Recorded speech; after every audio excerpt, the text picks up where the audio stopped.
cards in hand for hers. Jadine's none on 7. I don't know what she is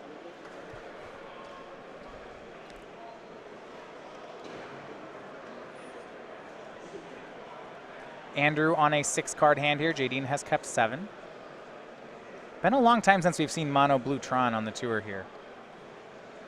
So, a Inquisition of Kozilek from Jadine shows 3 lands: Sundering Titan, Repeal. Condescend. Okay, yeah, you're right. It is Condescend, not Repeal. Condescend and Remand. Two mana counter spells, sort of.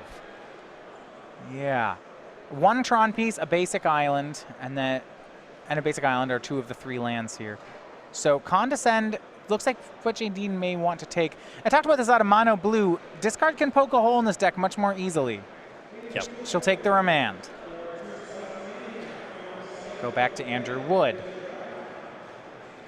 Interesting choice between Remand and Condescend. Draw cards better than Scry 2, but permanently countering something is generally better than remanding it. Thoughtseize now from Jadine on turn 2.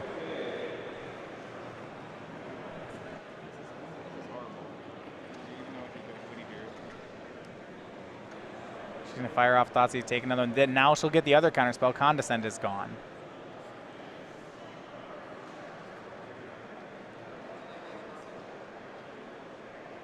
And it will be a Wooded Foothills, and she'll pass.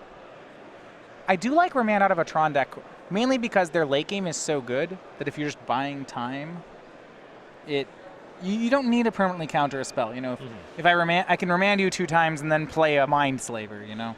And in particular for Blue Tron, you know, not only are you generally going over the top, buying some time will allow you to enact that game plan, but also for Blue Tron, drawing a card is pretty important. As we've discussed, it takes some work for it to find its Tron.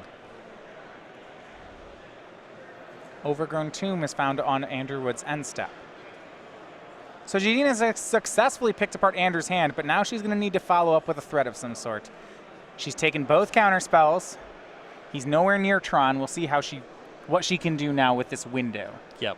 If there were a 2-mana creature in her hand, I assume we would have seen that over Thoughtseize on turn 2. I the know counter she spell has, wasn't up. Right. I know she has a Liliana of the Veil, though, and that can do some work here. Thoughtseize, Liliana. Great against most decks, especially against players who are on a mulligan. Yeah, generally exceptional against blue decks. This is probably the blue deck that it's about worst against, unless you want to count Merfolk as a blue deck. Now she says she's going to see whether or not Andrew drew a counter spell last turn. He did not. Liliana's on the board, and she's going up. 4, both players discard. For Jadine, she discards an extra Stomping Ground, and it's an extra Urza's Mind for Andrew. And this is where things get interesting. Uh-oh. Another Tron piece for Andrew.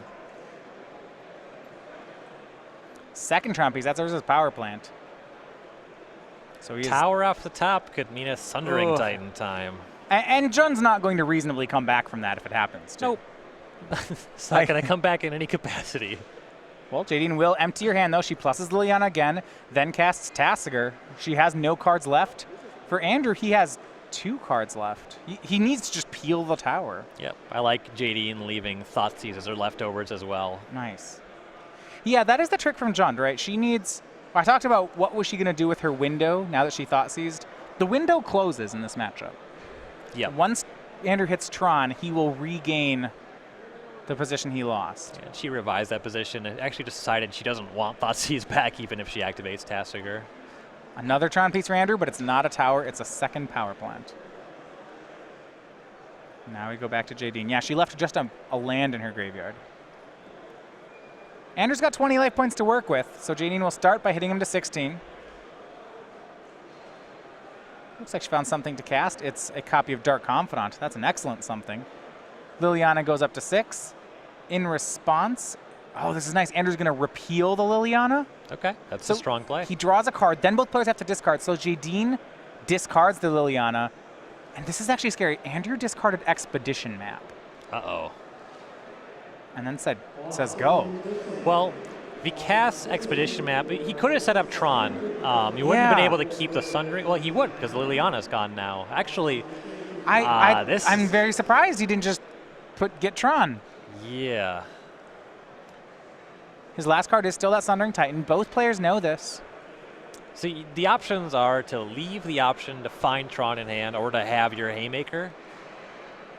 He has more Haymakers than he does Urza's Towers. Okay, so he had Map and Titan in hand. Yeah. And he had to pick one of the two? Yeah, you had to pick one. I think I'd be inclined to keep the Tron. I understand, though. All right. Jadine gets a free land off Dark Confidant, swings for 6. Now, great play against Andrew. She's going to use Kolaghan's command to deal him 2 and make him discard the Sundering Titan. He draws and passes back. We're back to Jadine. Her flip is an Inquisition of Kozilek. Draws another card. 6 damage on the table. So we'll see if she has the last 2. She does not, but she will put him to 2. Cast Inquisition. Inquisition gets condescended for 0. And we're on to the second game. Jadine, Klomparens, and Jund win the first. And blue Tron, not only is it worse at setting up Tron, it's also just kind of worse at mulliganing than red-green Tron is. And it's really just a reinforcement of that issue. If it's not as good at setting up Tron on 7 cards, it's certainly not as good at setting up Tron on 6 cards or 5 cards. And that's kind of what we saw happen there. Andrew could have potentially set up Tron there, but still would have needed a top deck of threat. It wasn't even guaranteed to be out of the woods had he gone for that plan. All right, let's look at the sideboards here. So from Andrew Wood's side, Chalice of the Void, Dismember, Hurkyl's Recall. Oh, I like this one, Jester's Cap. I have not... You know that this card was the chase rare of Ice Age on release? It was the most valuable card in Ice Age for a while. I believe you. I know that. I remember when I was like in 4th grade, everyone wanted to trade for one of these. Okay, continuing on. 2 Negates, 1 Platinum Angel, 1 Silent Arbiter, 2 Spatial Contortion, 2 Squelch, and 1 Spell Snare. Spell Snare hits a good amount of powerful spells out of Jund, Dark Confidant, Tarmogoyf. I suppose Mono Blue Tron doesn't care about Terminate, so it's just those ones, but it is an efficient way to trade up, so I do like it. Chalice of the Void's an option. I think it's too slow. It's just kind of serving the role of Spell Snare, but it costs 4 mana, so I'm probably off of that. Really, I'm mostly just looking at Negate to counter Liliana of the Veil. Probably Dismember as well. Dismember, yeah, I'm pretty convinced that Dismember deals with Dark Confidant or Tarmogoyf. You could make an argument for Spatial Contortion to deal with Dark Confidant, though that one's only okay. Especially on the play, when the blue player's counter spells are going to be a lot better. I don't think you have to get cute with Spatial Contortion. Yeah, I mean, by and large, Tron is supposed to be favored here just by virtue of strategy. Right. There's not too much in the sideboard. On Jadine's side, she gets to do a lot out of the sideboard. She's got a copy of Obstinate Baloth, a Painful Truths, a Kitchen Finks, a Courser of Crufix, a Huntmaster, an Ancient Grudge, 2 Kozilek's Returns, 2 Grim Lavamancers, 2 Duresses, 2 Fulminator Mages, and a Pithing Needle. I almost want to say, Jade, she may be a underdog game 1, but she almost pulls even after sideboarding. There's a good amount of stuff here. 2 Duress, quite solid. This blue Tron deck is mostly spells. 2 Fulminator Mage are great. That'll help disrupt Tron that this deck has a lot of trouble assembling in the first place. I like Pithing Needle a good amount as well. You can turn off a Planeswalker. You could turn off Mindslaver. If you're lucky, you can even turn off Expedition Map, so that's quite good. And then I can see an argument for Ancient Grudge as well. You're able to tag things in certain windows, and for the Jund deck, there's some stuff that you want to get out of your main deck, like the Abrupt Decay is not great.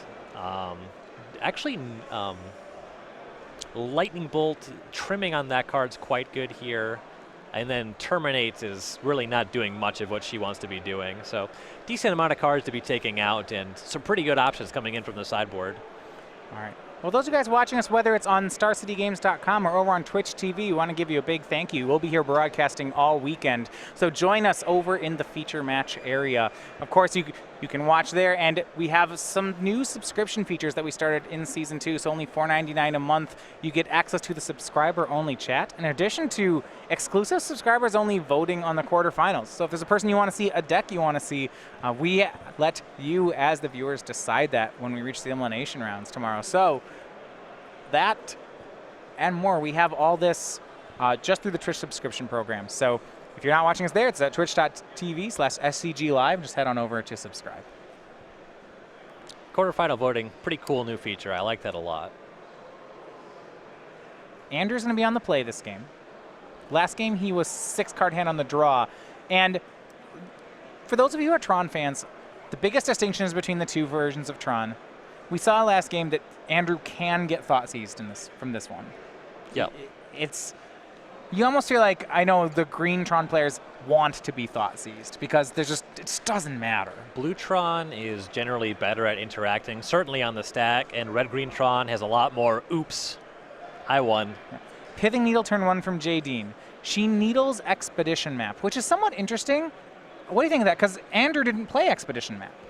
Yeah, there's a chance that as the Tron player you don't cast Map because you wait until you have 3 mana so that you don't get hit by Ancient Grudge. And huge play here by Andrew Wood. Okay, we're going to walk over what happened. Andrew played a third land. He has 2 Tron pieces, but they're the same one. Jadine tries to crack a fetch land, and Andrew plays a copy of Squelch on it, which is, it's the stifle of Modern. You said huge. I think adorable is more apt. This play is really cute. It's really good when it works. It reminds me when someone Shadow of Doubts your fetch land. You kind of just look at them and you're like, yeah, I guess. Then, as Jadine does, plays her other land and starts casting spells. Well, I mean, it was a land destruction spell for 2 that draws a card. That's really good. Some people really, really like getting their opponents. I'm just not that guy. I don't know. This doesn't do anything for me. Tarmogoyf from Jadine. We have instant and land, so it's a 2/3 at the moment. Go back to Andrew. That third land at the bottom there is an Oboro Palace in the clouds. For most practical purposes, it's an island. You can use Oboro to turn your Tron mana into blue mana if you don't have a blue land to play for the turn. Jadine tries for a Liliana, but it's remanded. She swings in for 2. Andrew's down to 18. And he will anticipate on end step. And yeah, the Tron deck, it's interesting. He's got so much more game here with cards like Squelch and Remand. At the same time, he's nowhere near finding Tron. While the immediate impact of Squelch, I think, is mostly just cute, the fact that it draws a card does help Tron a lot. If he's able to set up his Tron and start casting his Haymaker spells, the game's generally all but over. So every cantrip is going to help because his late game is so good. Urza's Tower played by Andrew.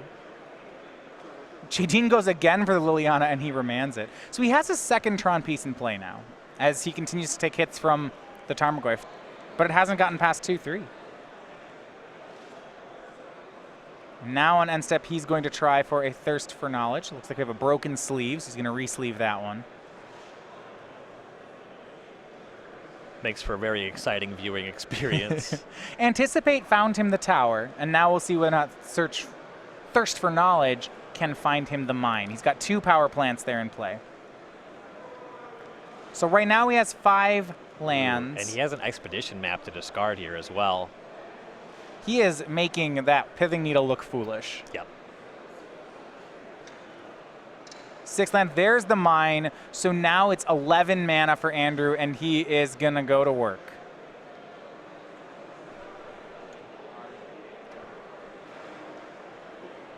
Wormcoil Engine is the first play. It's off 6 colorless. He has 5 more mana to work with. And this is a stage where Jun starts pretending like it's still playing Magic. That jump from 5 mana to 11 is where Jund loses its ability to continue to play. I mean, it's the best pound for pound king, right? All its cards are the best at their mana cost, but they're not playing at the same mana cost. Yeah, Tron is working on a logarithmic scale. And from a strategic point of view, it's always a good idea to turn it up to 11. You know, if you use a term like logarithmic scale, I'm going to start getting all mathy in response to that. I mean, that's why I immediately transitioned to the Spinal Tap reference. It was like, oh, logarithm. So what's the base of this logarithm here? What's our progression look like? Is this a natural log scale? What are we doing? Powers of 3? You lost me. It operates on a things getting bigger scale. This is definitely more boring than that split sleeve. Jadine terminates away the Wormcoil Engine. It does pump the Tarmogoyf a couple of times. It's now 4/5. Those of you who have not seen the Tarmogoyf die before, that die is for the players, but it is not official. So when it is incorrect, the judge will not correct it until the game forces it. So if Jadine swings at the Tarmogoyf and Andrew only takes 3 on a score pad, then the judge will step in and say, I'm sorry, that creature's not a 3/4. But until then, we won't move the die. Asterisks are derived information. When it matters, that's when you have to say. Right. So now you see it's changed to a 4/5. Jadine lightning bolted away the Death Touch Worm so that Tarmogoyf could swing in here. You see. Dismember. Yeah, still a 4/5. Andrew can definitely dismember that. Takes 4 to do it, so still a win for Jadine. Yep. She'll play Tasigur, hoping Andrew doesn't remand it. He's going to wait for her to delve cards, and then we'll see if it works. Uh-oh. Blue end. How about Condescend for 3? Also unacceptable for Jadine. And this card's so good once you have Tron together. It's basically a counterspell that costs you 2 lands to play and then scries you 2. Yes. Frequently, this kind of card just does not scale very well at all. But specifically in Tron, once you're online, this card's just great. Wormcoil Engine connects Jadine down to 12, Andrew Beck up to 15. He then plays Oblivion Stone. Liliana for Jadine. You see a Ghost Quarter was added to the board there for Andrew. So under that tower, it's not a second tower, but actually a Ghost Quarter. No creature land in play yet for Jadine. She will try for Liliana, but another Condescend is at the ready. And Andrew just bullying the game with all this extra mana. Continuing to scry 2 to the top. Here's Thirst for Knowledge.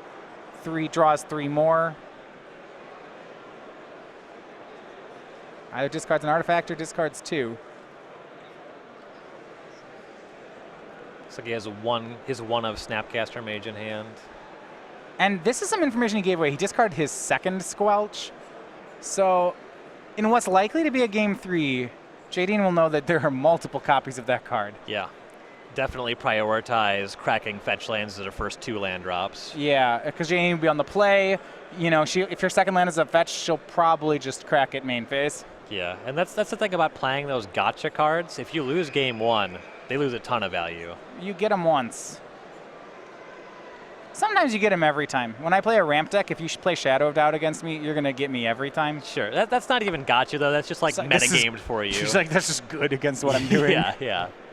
I'm an escape shift. Please don't. You're going every to card do in my something on turn 1 through 10 that this is going to be good against. Every spell and land in my deck makes me shuffle, so I really hope you don't play this anti-shuffle card. You see that 1 counter on the worm? That is a counter from Oblivion Stone. It's a fate counter, meaning if Andrew decides to crack the Oblivion Stone, the token will not die. It continues to connect Andrew now up to 24 and Jadine to 3. She plays a Dark Confidant. But we're going to head to a 3rd game here. Condescend for 100. And that will get one for Andrew Wood. And how quickly did the game turn the moment Andrew hit that 3rd Tron piece? Immediately. it was just done. Yep. That's really what happened. Especially, Jadine never established a very good board position. She just has to be able to get on the table before Tron is a thing to even be playing Magic. Yeah, well, she was trying, right? She had the turn 3 Liliana was remanded, then she played it again on turn 4 and it was remanded. And she was able to land a Tarmogoyf, but it just never amounted to enough. Where she landed a Goyf, then Andrew remanded everything until he made Tron. Yep. Which is, I honestly want to say, this is the power of Tron, of the Remand and the Tron deck. Yeah, it's a really funny thing about Remand specifically. It's only ever putting more instants in the graveyard. Whatever JD is casting, it's not getting Planeswalker +1 on Tarmogoyf. It's not getting Creature +1 on Tarmogoyf. It's just tempo advantage. Right. It's like, well, in a deck that only needs a few turns, that just like wants to, maybe make a truce until turn 5. Like, Jeskai Nahiri wants to win the game on turn 20, right?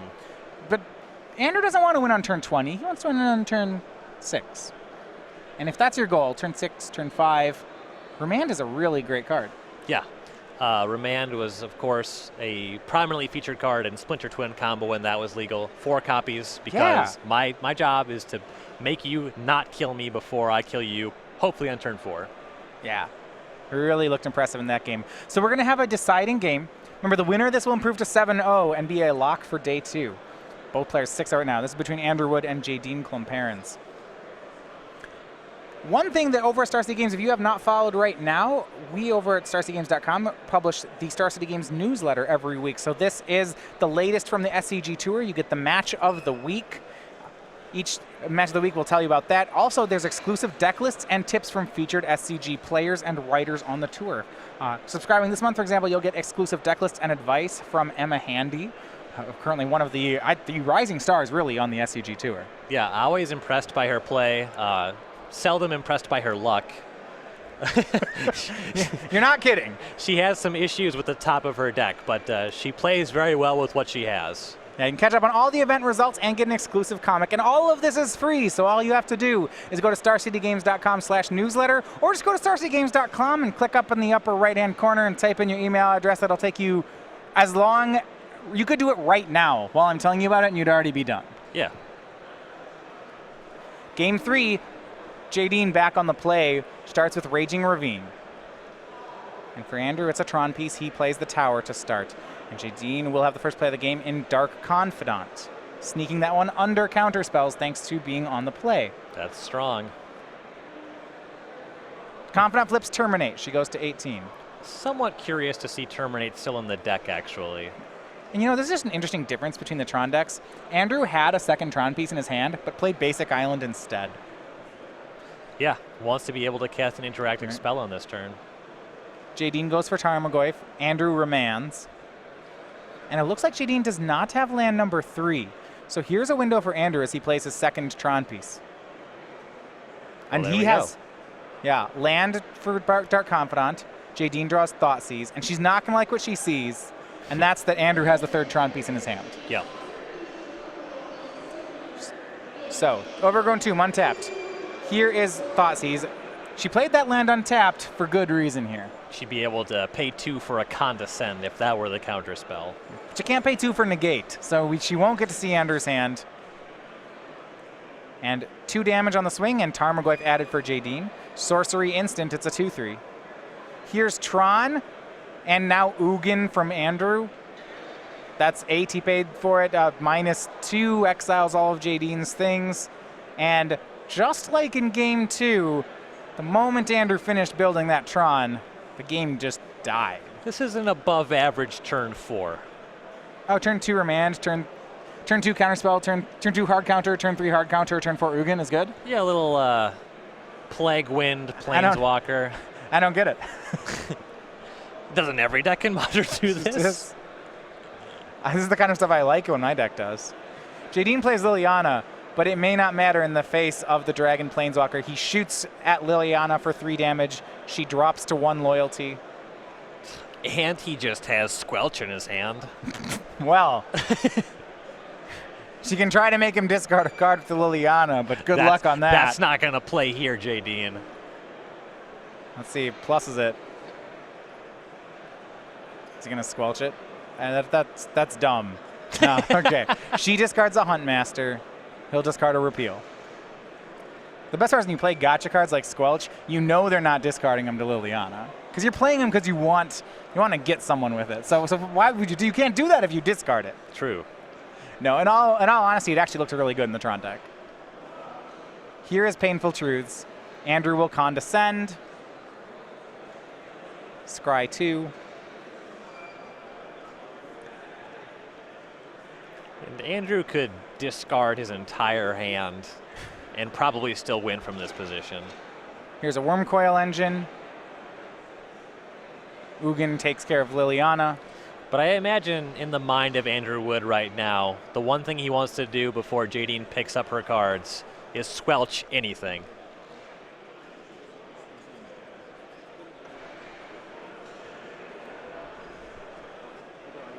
Tarmogoyf does not stand up to Wormcoil Engine or Ugin the Spirit Dragon. Tarmogoyf's a 4/5. Thirst for Knowledge from Andrew. He'll draw some more cards. 3 of them. Not even thinking about discarding Squelch. No. Urza's Tower and Repeal are discarded. I'm a big fan of drawing 7 cards. How do you feel about drawing 7 cards? Yeah, that's great. Can I do it again in the same turn? Not in Tron, but well, I mean, if you cast a bunch of spells, sure.